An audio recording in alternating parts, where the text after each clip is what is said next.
شلونكم بنات؟ أنا حاوريكم بيت باربي. أول شي نبدأ بغرفة الجلوس. هاي شوف هذي كلها غرفة الجلوس. نجي على غرفة المطبخ، يعني شايفين هذا المطبخ، هذا هني شايفين كنت مسويته طبعا تواليت، بس هسه غيرته وسويته طبعا حق السكيبر. من انت تفتح تحط الاشياء.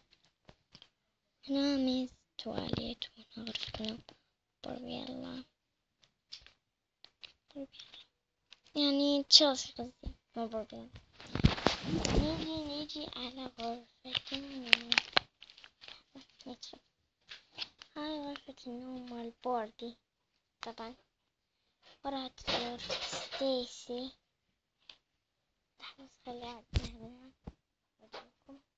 وبعد التعديل عدلت الغطاء المخدة. وطبعا نجي على غرفة ستيسي. هاي شوفوا كل هاي غرفة ستيسي. اوكي يبنون يعني بيت، ابصر بيتهم طبعا. وهنا نجي غرفة سكيبر قاعد عليه طبعا. اوكي هسه يلا نلعب. سكيبر أين أخواتك؟ قالوا نحن سنأتي. أنا لا أدري. يكرهون، قال أحسن لا يأتون. اسكتي سكيبر، اسكتي. عدت أنا. وأين أختك الصغيرة؟ تركتم أختكم الصغيرة وحدها. مقاطعة في الفيديو، بس لحظة بنات تسوي مقاطعة.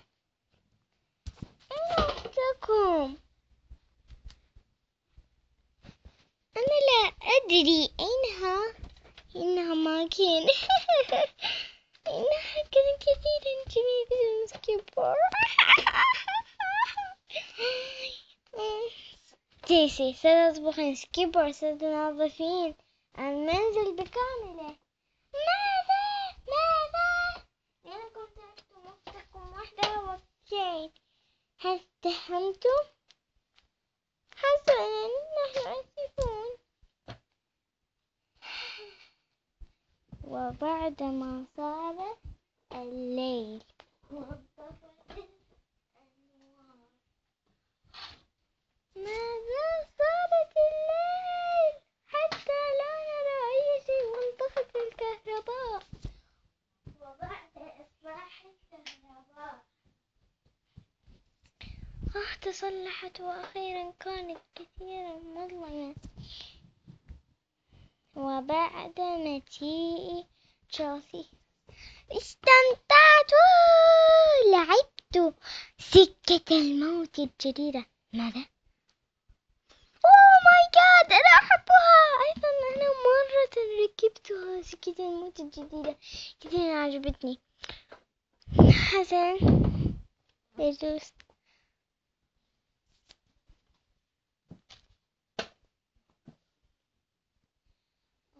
لا تنسوا اللايك والسبسكرايب. وباي.